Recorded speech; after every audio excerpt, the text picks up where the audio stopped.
What's up, YouTube? This is Too Raw for TV. All right, let's switch it up to boxing in this one. So before I get into this video, shout out to Kevin Ramos for the $10 donation via the Cash App, and he had a video request. And the video request was who wins in a matchup between prime Mike Tyson and prime George Foreman. Okay. In particular, he said the 1973 version of George Foreman and the 1988 version of Mike Tyson. Now, that Mike Tyson 88 version is generally considered Mike Tyson at his absolute apex. That's the Mike Tyson that absolutely destroyed Michael Spinks in what was it, 91 seconds, I think it was, in the first round. And that bout from, I think it was June 27th, 1988. 1973, George Foreman is generally considered the top, the best version of him, just before he fought Muhammad Ali. I guess you could point to his blowout victories against Joe Frazier, January 22nd, 1973. That's when he captured the title. And also his blowout victory against Ken Norton. Destroyed these guys. Both of them considered two of the hardest hitting fighters, two of the most dominant heavyweights in the history of the sport. Now, who would win between these two in their primes that they fought? Well, I mean, this is how I always looked at it, right?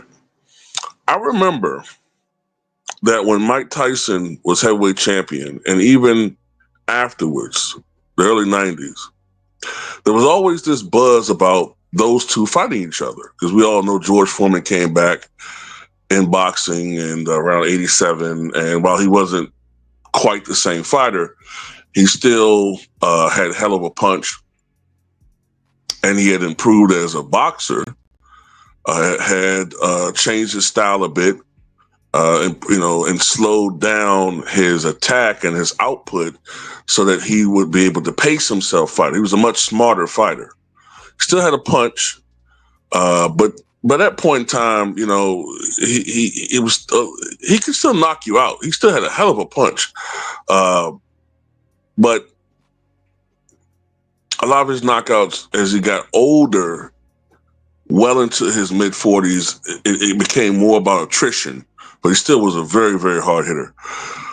I remember, too, that his camp, Don King, those guys, they avoided, supposedly, Tyson fighting George Foreman because they thought that stylistically, George Foreman would pose a problem for Mike Tyson.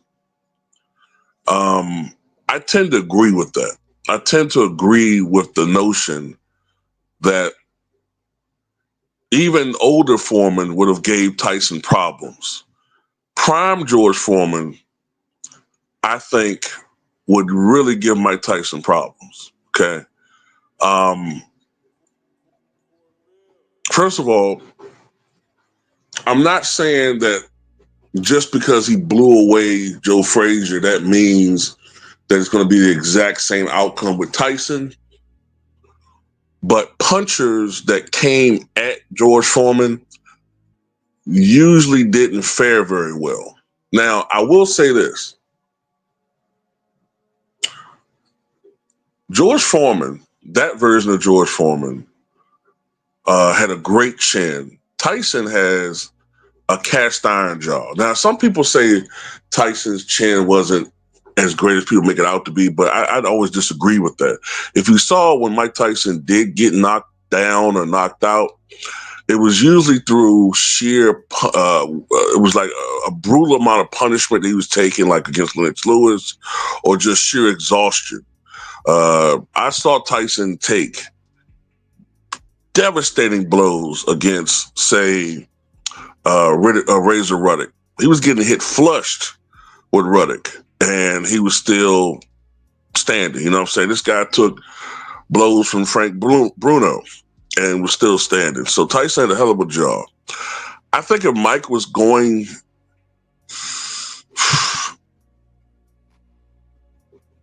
I tend to think if Mike had a chance at beating George Foreman, the 1973 version of him, he would probably have to withstand the first 3 to 4 rounds. I think there's a high chance that that version of George Foreman would blow Mike Tyson away.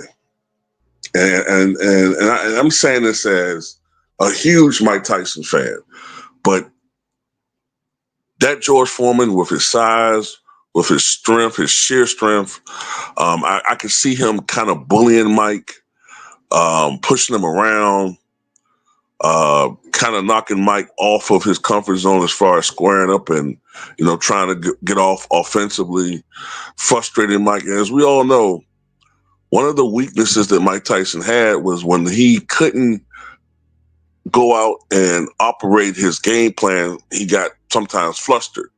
And one of the weaknesses of Mike Tyson, too, is that whenever he faced adversity, oftentimes he didn't come through. You know what I'm saying? And I tend to think with George's punching power, man, and the sheer output of punches that he had, that he would put out when he was younger, I tend to think that Tyson would have got caught. Now, don't get me wrong. I think some of Mike's blows would catch Foreman, and I think they would have some effect too. Mike's best shot, and as far as an early knockout, would be a punch that George didn't see. Kind of like maybe with Ron Lyle when they fought each other. Because to me, like Foreman, as he got older, his chin got better, which is kind of weird. But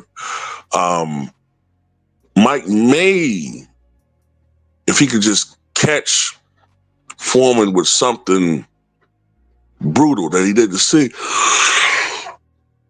excuse me, maybe he would have a shot. But I think Mike's best bet, if he was fighting that version of George Foreman, would be oddly to do something that he normally didn't do in his career. Mike, in his real actual career, had a reputation for sometimes fading down the stretch.